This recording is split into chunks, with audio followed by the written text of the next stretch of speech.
Hello, I'm Sandra Sully from 10 News First. It's hard to believe, isn't it, that it was 20 years ago tonight, Australian time, that the world was consumed with shock, despair and grief, when 19 hijackers on 4 planes carried out a mass murder, the likes of which we'd never seen before. September 11, 2001.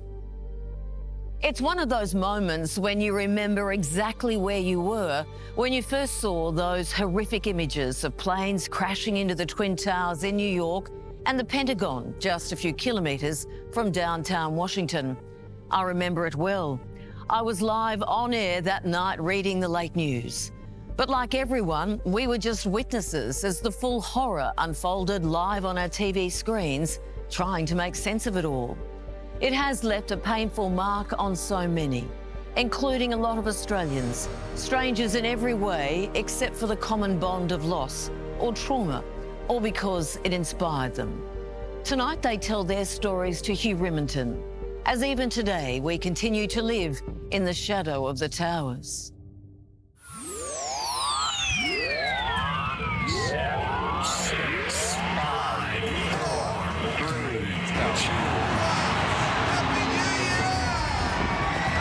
There was a time when it seemed Australia and the world was at war with no one.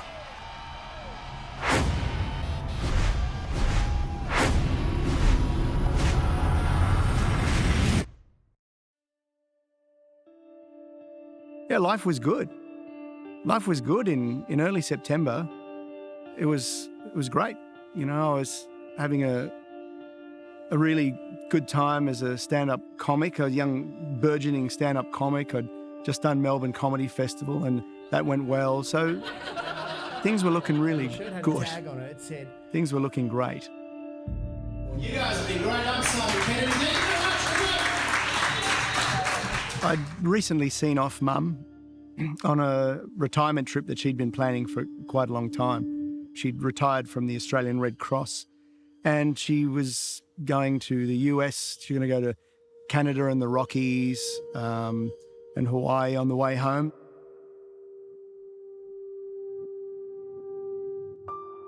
Amanda Mark was living in Manhattan, sharing a place with her best friend, Mark Bingham. There was always something going on. We were 30, we were single, so we were out on the town most nights. Mark had been an excellent rugby player, big guy, 6'6", fast. He was very athletic, very confident guy. You know, he was talented. He was running his own PR company. It was Sunday, so we went down to our favourite bar down in the village to watch sport for the afternoon, and Leighton Hewitt was in the US Open. So we were watching that. That's it. Oh, he's won it. Leighton Hewitt. Meanwhile, an Australian Air Force crew was in the US taking delivery of a brand new Hercules aircraft, number 442. We were undertaking training with Lockheed and flying in 442, and the expectation was that if the aircraft passed the testing, it would be flown back to Australia and accepted. In the distant mountains fringing Afghanistan, other lives were on their own track. At that time, I was a child. We were living in Pakistan as refugee. While in Washington, a visitor had arrived. Welcome back to Washington. Good evening. Very nice to be back. Very nice. How are you, Bill? How are you? Wonderful to see you. Well, I was there at the invitation of the President. He had taken office only a few months earlier, and it was specifically built around an invitation to address a joint sitting of Congress, which was to take place on the 12th of September. With fellow Conservatives running America, John Howard was among friends. There is no relationship more natural, more easy, and one more deeply steeped in shared experience and common aspiration for the kind of world we all want our children to grow up in than the relationship between Australia and the United States. To the people of Australia, join me in a toast.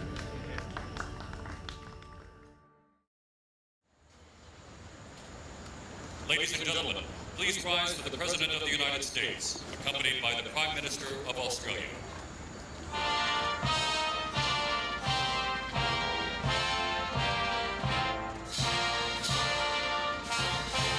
May God bless Australia. May God bless America. After that very formal ceremony, he gave me a lift up to the White House. I had a lengthy meeting with him, and then at lunch we were joined by the Secretary of State, Colin Powell, Condoleezza Rice, the National Security Advisor, and the Vice President, and we talked. And then that afternoon I went to the Pentagon and met the Defence Secretary, Donald Rumsfeld, and that evening I had dinner with Rupert Murdoch. Do you think the Prime Minister deserves a third term in office? Doesn't matter what I think. You ask my editors. At that moment, everything seemed about as good with the world as it could be. Mr. Howard, productive discussions with Mr. Murdoch. See you tomorrow. Thanks, John. Mr. Howard, productive discussions with Mr. Murdoch. I had a pleasant dinner. For weeks, the CIA had strong intelligence that terrorist leader Osama bin Laden was planning multiple attacks using aircraft in the US. They'd delivered a report to the White House to that effect more than a month earlier, on August the 6th. But President Bush didn't raise it, and Prime Minister Howard says he had no idea. There was no reference to terrorism. There was no particular reference to any Islamist threat. It was a discussion on issues entirely unconnected with what was to transform the politics of the world the following day. We're getting along well because if there's any place that's like Texas, it's Australia. Thank you all. Which is a high compliment, I want you to know. We had no idea of what was coming. I certainly didn't. As I've often said, literally and metaphorically, it had come out of the clear blue sky.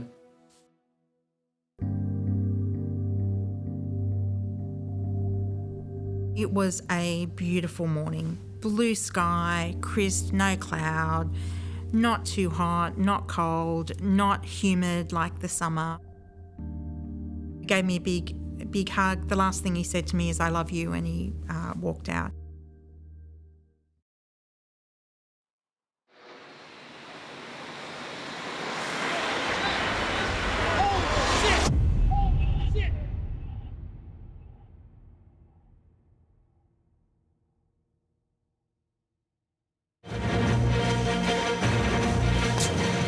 It's 8:52 here in New York. I'm Bryant Gumbel. We understand that there has been a plane crash on the southern tip of Manhattan. You're looking at the World Trade Center. We understand that a plane has crashed into the World Trade Center. We don't know anything more than that. We don't know if it was a commercial aircraft. We don't know if it was a private aircraft. We have no idea how many were on board or what the extent of the injuries are right now.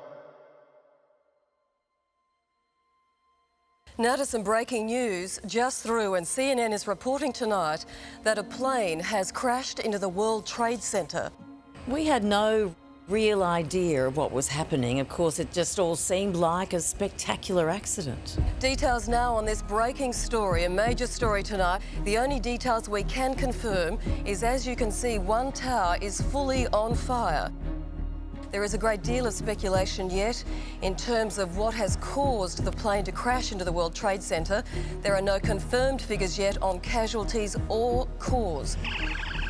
My window faces south, so it looks directly onto the World Trade Center. And I would say, you know, approximately 10 minutes ago, there was a major explosion from probably, it looks like about the 80th floor. And then we knew. So you have no idea right now? There's another one. Another plane just hit. Right. Oh my gosh. Another plane has just hit. It hit another building. Flew right into the middle of it. Explosion. That was definitely looked like it was on purpose. You saw a plane? Yes, I just saw a plane go into the building. The pilot aimed right for the building, and there was nothing wrong with the plane. The plane did not appear to be in any trouble whatsoever? None whatsoever. I'm not asking you to be an aviation expert, but clearly what you saw, or what you say you saw, was not a small aircraft. It was not a small aircraft. The shock of it all, nothing was sunk in yet. I've never seen anything like this in my life. I never thought I would. This is terrible. This is terrible. It is restricted airspace. It is a clear day, so the suspicions are high that these are intentional acts. They weren't in trouble. They weren't in distress. They weren't falling from the sky. They aimed for it. Everything for everybody on the planet pretty much changed that day. President Bush was with primary school children in Florida, intending to make an education announcement. His chief of staff entered to tell him a second plane hit the second tower. America is under attack. After sitting for several minutes, the president leaves to a separate classroom to be briefed. It could hardly be a coincidence that two airplanes fly into the World Trade Center within minutes of each other. Yeah. On a clear day. Yeah. It's a terrible scene right now. Yes, the towers look terrible. In the towers themselves, fire, flames, black smoke. In hijacked aircraft still flying. It was horrific. And among the targets on the ground, the horrors of the day were just beginning.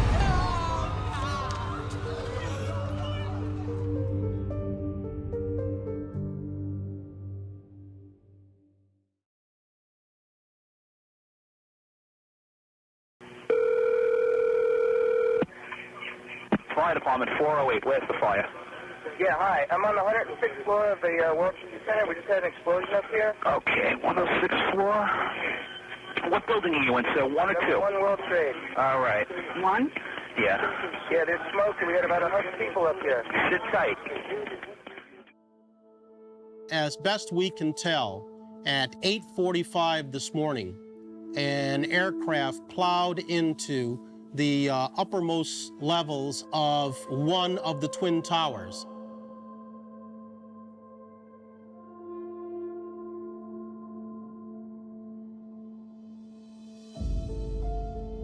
All of a sudden, the building, right in my line of sight, exploded. And I remember probably 5 or 6 floors being blown out. Fire, flames, black smoke.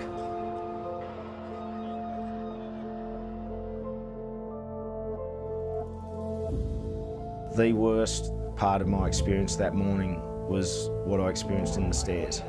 When the plane hit our building, that was absolutely terrifying. I remember standing still in the 40s because of the amount of people now pouring into the stairs after the second plane had hit, and you were just completely helpless. The fireys pouring up the escalator in the other direction, almost knocking themselves over to get up into the building. And it really sends a chill up my spine just reflecting on the bravery of those men, because these guys who were running past me in the opposite direction, none of them are here to tell their story now. Oh my goodness. Oh my goodness. We're looking at a live picture from Washington, and there is smoke pouring out of the Pentagon. It would appear that there has been another major explosion, this one in the nation's capital. We don't know whether this is the result of a bomb or whether it is yet another aircraft that has targeted a symbol, the United States power, but there is smoke pouring out of the Pentagon. Across town in Washington, John Howard begins a scheduled news conference. I don't know any more than anybody else, but it appears to be a most horrific, awful event that will obviously entail a very big loss of life. It was while that news conference was on that the third plane hit the Pentagon. We're getting word that they are evacuating the White House down in Washington right now. Well, this is not surprising. I mean, my immediate thought was for my wife and son, because he and his mother had set off in the morning to have a look at some of the sites, and they're actually headed for the Pentagon.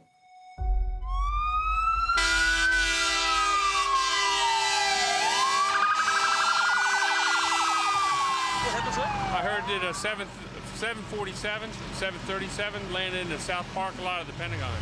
It's on TV right now. These pictures from outside the Pentagon are of people who were injured. Folks, turn around and walk it. Walk, folks. Keep walking down. We got to clear the park. Okay, let's go. Come on, guys. Come on, guys. This is for your own good. Let's go. My Let's go. Let's go. Secret Service detail, George Edwards, came into the room and he said, listen, Prime Minister, we're out of here. He said, I haven't lost anybody yet and I don't intend to start today. And I said, okay, you're the boss. Where are we going? He said, we've got somewhere underneath your embassy. There was a bit of a bunker under the Australian Embassy in Pennsylvania Avenue.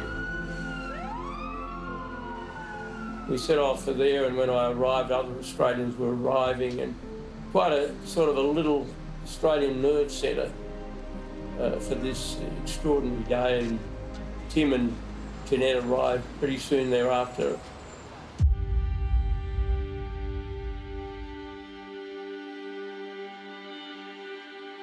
We discussed the possibility that this might have been the start of a series of attacks around the world.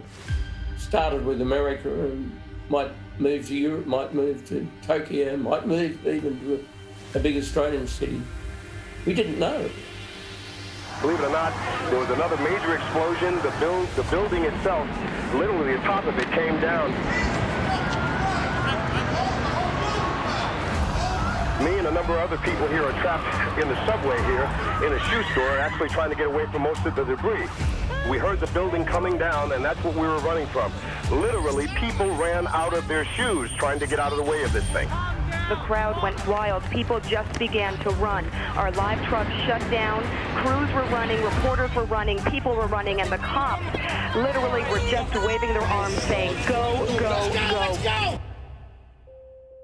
5 kilometres north of the Twin Towers, Amanda Mark learns of the Pentagon crash. I remember my boss telling me that I needed to calm down, and I remember turning around to her going, I am perfectly calm and we are under attack. And then the news that a fourth plane is involved. A United flight out of New Jersey that's been hijacked. At that moment, I just knew that was Mark's flight, so I actually went and threw up. Passengers on earlier flights that day had contacted loved ones. Jules, this is Ryan. Listen, on an airplane that's been hijacked, and things will go well. I'm looking good. I just want you to know I absolutely love you, and I'll see you later. But for the passengers of Flight 93, there was time to learn the horrible truth of what had already happened. Flight 93 left its route from Newark to San Francisco and turned back towards Washington. On board, flight attendant Sandy Bradshaw, passengers Mark Bingham and Thomas Burnett phoned family members and told of plans to take back the aircraft. Amanda Mark rushed to call Mark's mother, waiting in San Francisco. I said to her that I think Mark is on that flight, and she said, yes, he was, and she told me that he'd called her, and so it was horrific that day.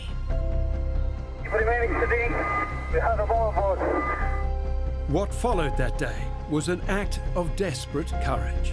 Mark had been playing rugby again that year, and we know that they banded together, the passengers, and attacked and got into the cockpit. That was confirmed through the flight recording. The passengers on Flight 93 chose to resist. Mark's mum was among family members later allowed to hear the last minutes of the flight recording. It was really quite beautiful in some ways to be able to hear our loved ones doing everything they could. And I'm sorry, I'm not very composed. Towards the end, the door to the cockpit was smashed in. They used the trolley to get in, and then there was a mixture of voices and language, and there was a scuffle, and then there was American voices going, turn now, and the plane had, in the last moment, it had become inverted, and so it hit the ground roaring. United 9-3. Have you got information on that yet? Yeah, he's down. He's down? Yes. When did he land? Because we have confirmation. He did not land. Oh, he's down? Mark died a hero, and that was America's first strike back against terrorism on that day.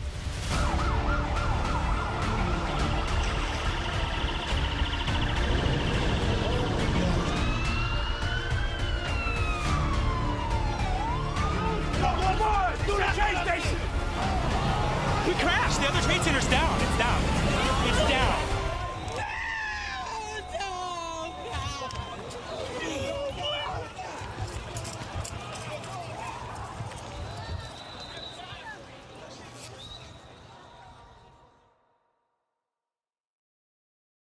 In Australia, many were still waking up to the news.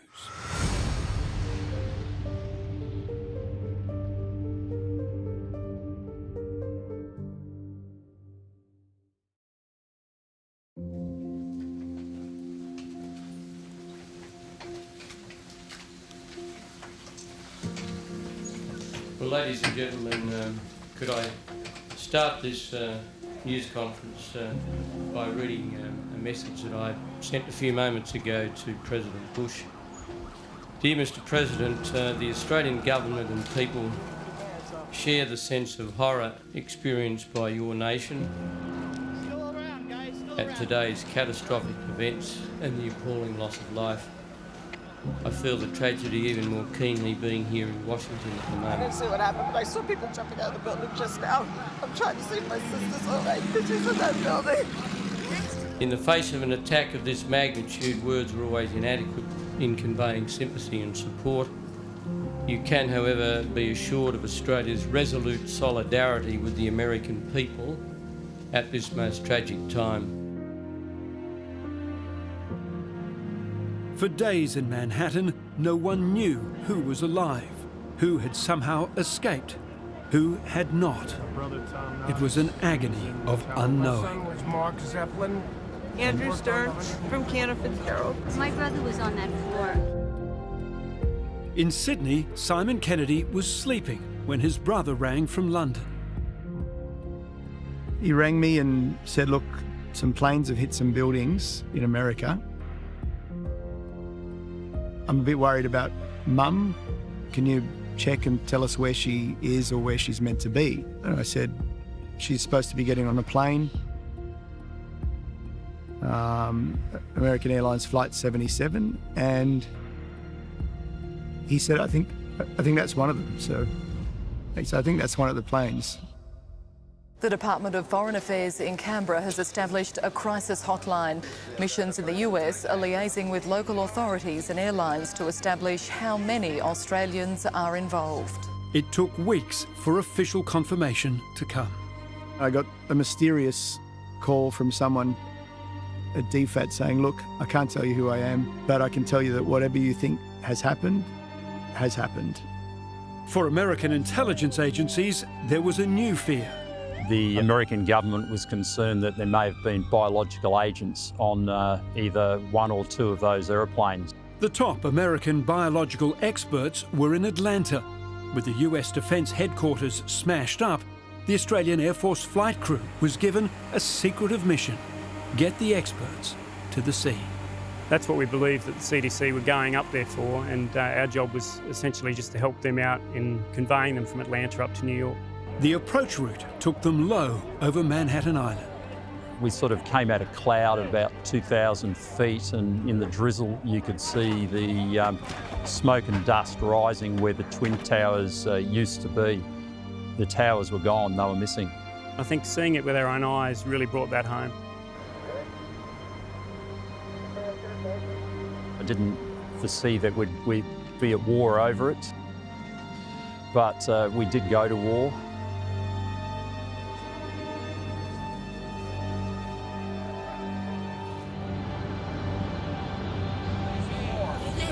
This nation stands with the good people of New York City and New Jersey and Connecticut as we mourn the loss of thousands of our citizens. I can hear you.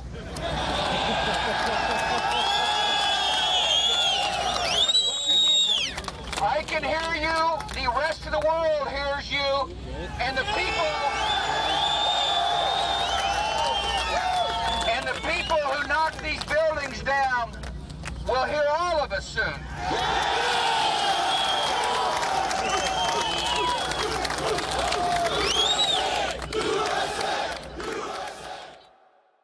60 years earlier, a surprise attack pitched the United States into World War II. Yesterday, a date which will live in infamy. The United States of America was suddenly and deliberately attacked. The death toll from these attacks was even larger than Pearl Harbor. The dominant feeling then, and indeed for some months afterwards, was when and where will the next attack on the American homeland take place?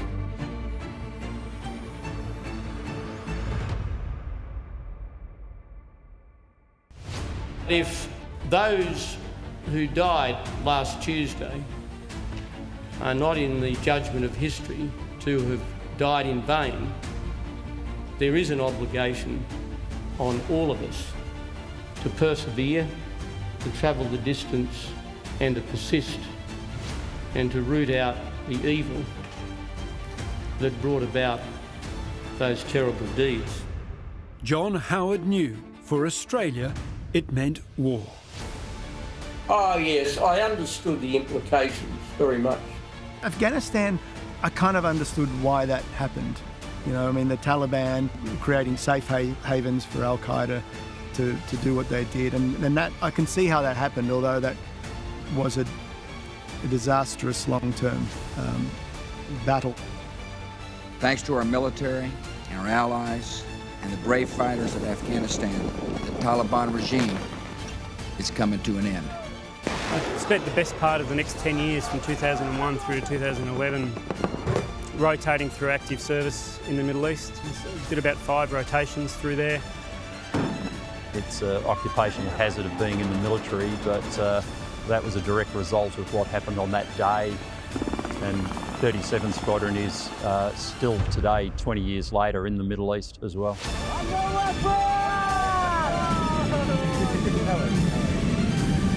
Thank you, thank you.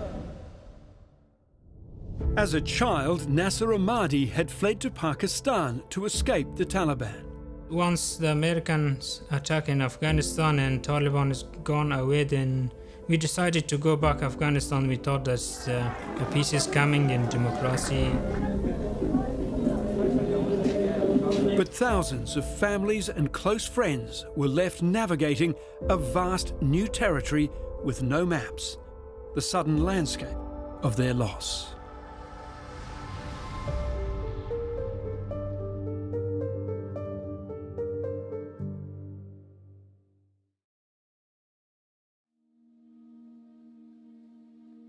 She was funny. She was a real character. She was a really strong woman. She brought up 2 boys on her own. Our father passed away when I was about 10. It could be the worst train disaster in Australia's history. The 609 commuter train lay sprawled on the track. And she was on the scene when the Granville train disaster hit. She was quite a skilled first aider. She helped, I think, when the Thredbo landslide happened. She was there with emergency services, lending a hand on the ground, doing what had to be done. After Yvonne Kennedy died, a photo arrived from her final holiday. It was her in a whitewater raft with a bunch of other people. You know, the look on her face was priceless.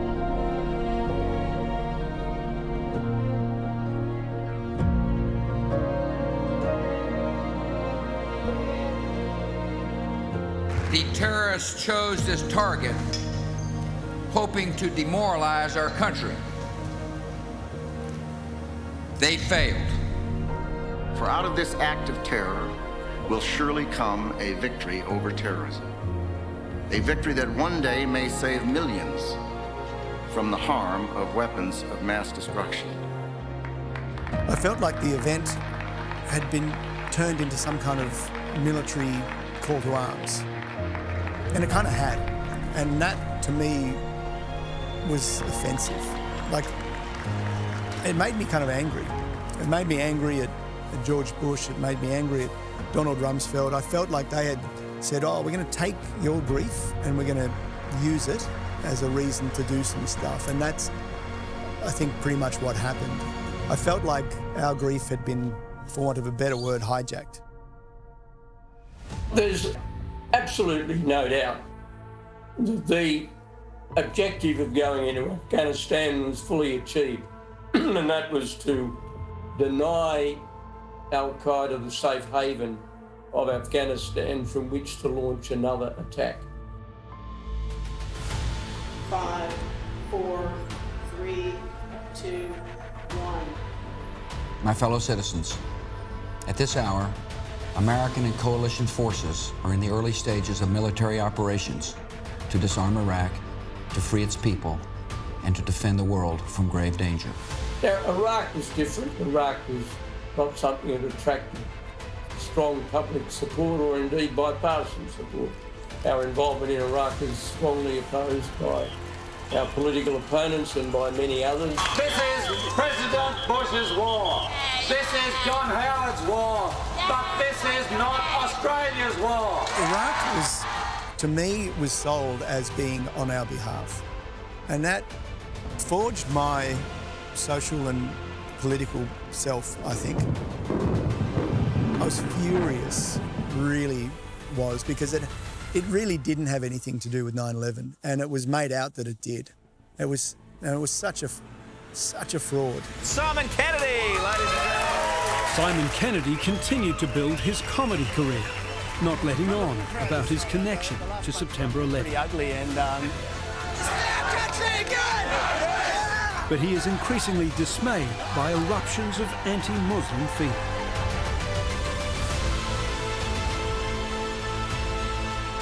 Good evening.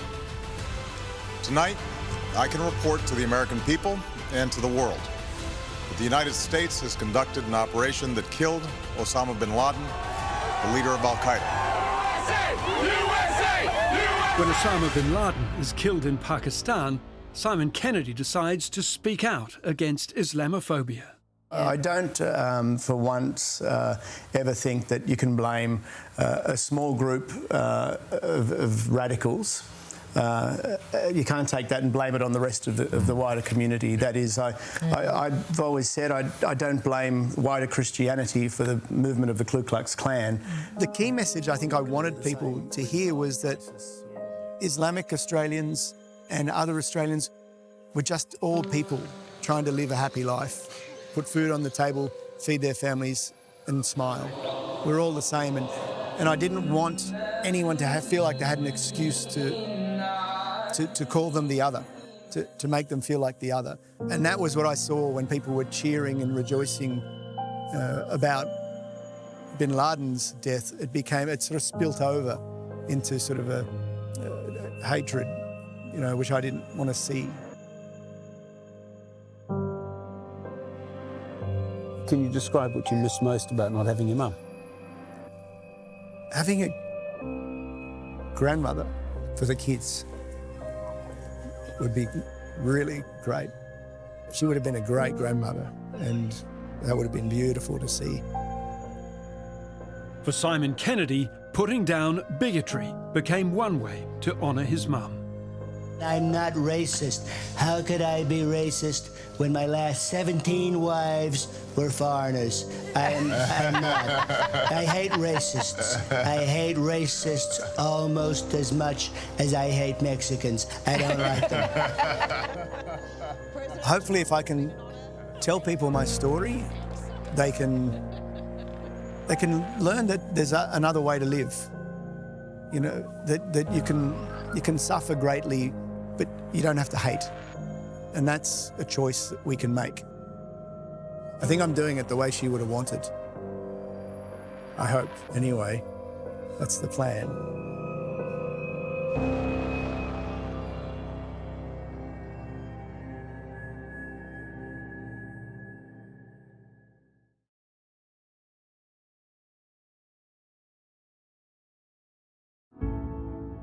wasn't long after the flight that Mark was on crashed in the field in Pennsylvania that rumours quickly spread amongst the gay rugby team that Mark was on board that flight.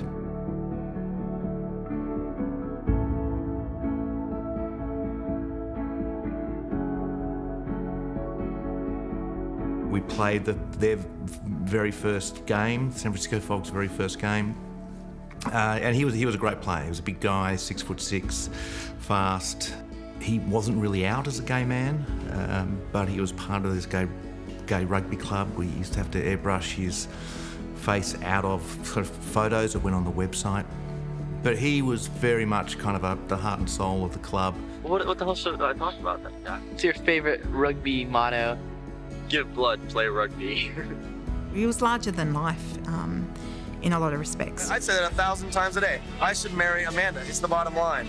I should marry Amanda because we get along so well. It's not even human how well we get along. So, you know, if I was to marry a girl, she would be the one that I would marry of all time. He was this big rugby player, but he was gay, which was breaking all sorts of stereotypes. Hi, Amanda.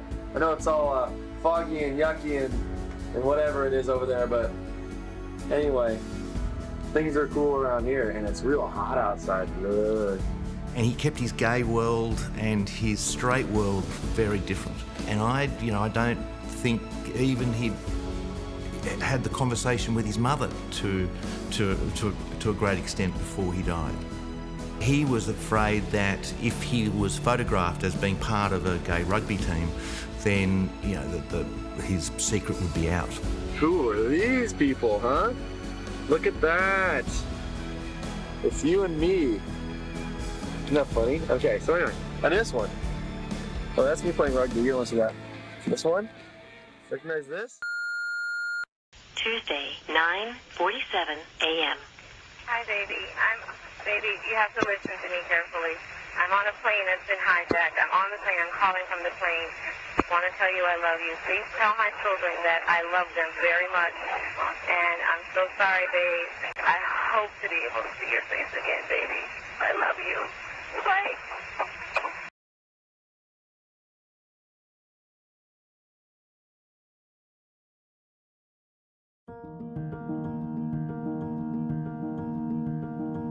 Mark rang his mother and left messages on her answering machine. You know, he was recognising and saying goodbye to his mother. The four of them bound together and kind of made a commitment to take over the plane and to crash it so it couldn't be used as a weapon. Mark and three others were kind of instrumental in saving God knows how many other people if that flight had been used as the other three had. That was very reflective of the Mark I knew.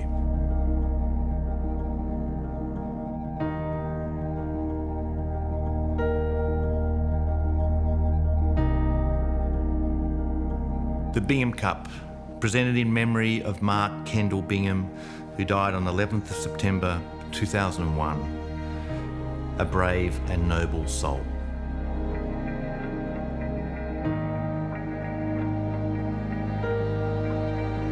I don't think that the gay rugby movement would have been as successful if we didn't have this rallying cry around the Bingham Cup. Throughout America, it was understood the role that he played in saving many lives. And then also as a gay man, being shown that he was able to demonstrate and exhibit that level of bravery and courage is actually very important. You know, the stereotype and sometimes the belief about same-sex attracted people is not good. So I think actually having someone who was gay but being able to demonstrate that level of bravery is actually extremely important as well. And Mark really wanted to write the great American novel, the great American gay novel that was on the high school curriculum that you would read and it would change your mind about something. It would make you think differently. He didn't get to do that. And I think that Mark's legacy is that inclusion in sport and stop with the stereotyping. tradition. We're playing very honest, hard and full-on rugby, and it's an absolute honour for all to be part of this competition. So let's make sure we keep it the way it is and keep gay rugby growing around the world to make sure this cup keeps getting played for every second year. Mark's mother has become sort of this icon within the sort of gay rugby community around the world. Hey, there's a keg in the there's a keg in the there's a keg over there in the garage. I think he'd be pissed off that he missed all the partying that goes on at the Bingham Cup every 2 years, but he would be proud that there is a tournament in his honour that is played every 2 years and that brings people together. And his mother, Alice, was really proud of that. Yeah, it's not wild. And I think that's a really strong legacy that Mark has left behind, and if we can find anything, any value out of the loss and the sacrifice that occurred, then I think that's certainly one thing we can hang our hat on.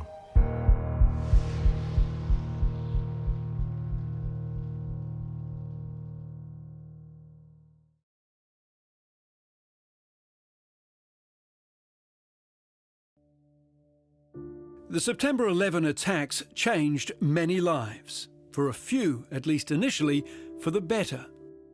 We were just happy that Australians were helping the NATO to help Afghanistan fighting against terrorists. Back in Afghanistan, Nasser Ahmadi signed up as a frontline interpreter with Australian troops. I have to do it, although it's scary and dangerous. Every moment it was possibility of ambush and possibility of explosion of IEDs. Every moment it was the possibility of those things. He would soon learn how complex the dangers were. Is everybody right to go? Without warning, an Afghan soldier they were training opened fire.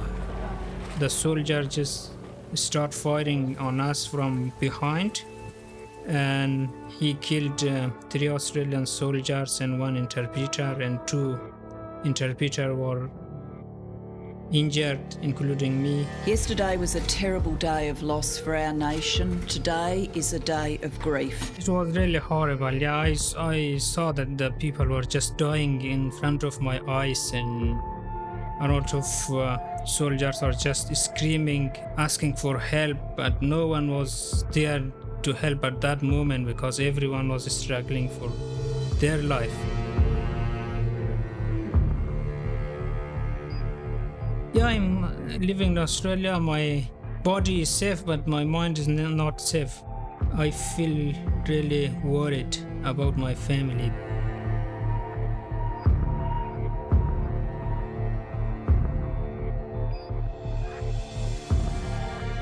In 20 years, Afghanistan people gave a lot of sacrifice, and NATO forces gave sacrifice, and trillions of dollars has been spent in Afghanistan to fight against terrorists and Taliban. But I think no one win, only the people of Afghanistan lost.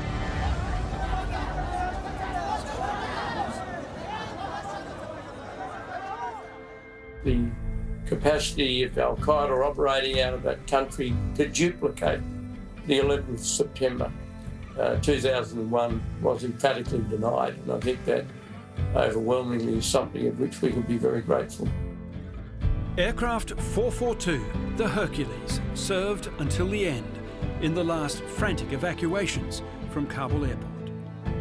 For the most part, we could see we're actually making a difference, bringing some sort of hopefulness to the people that were living in those areas. You know, I believe if we hadn't gone there, there's a chance that we would have seen a 9/11 style activity in one of Australia's cities. We prevented that. It's hard to see that 20 years on we're still in the same... Well, it's not really the same position, but we're not really in a better position, if that makes sense.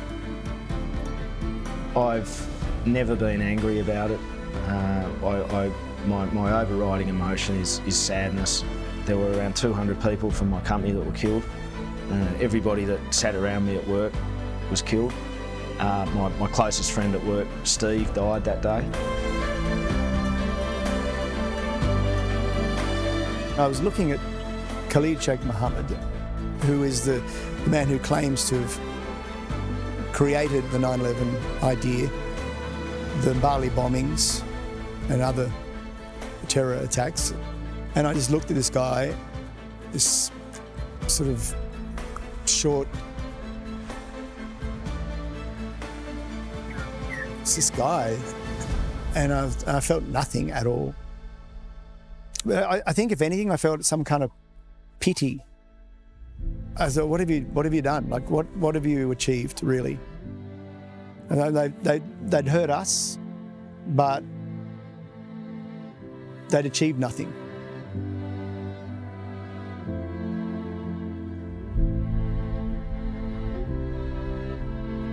You can suffer greatly, but you don't have to hate, you know, and that's a choice that we can make.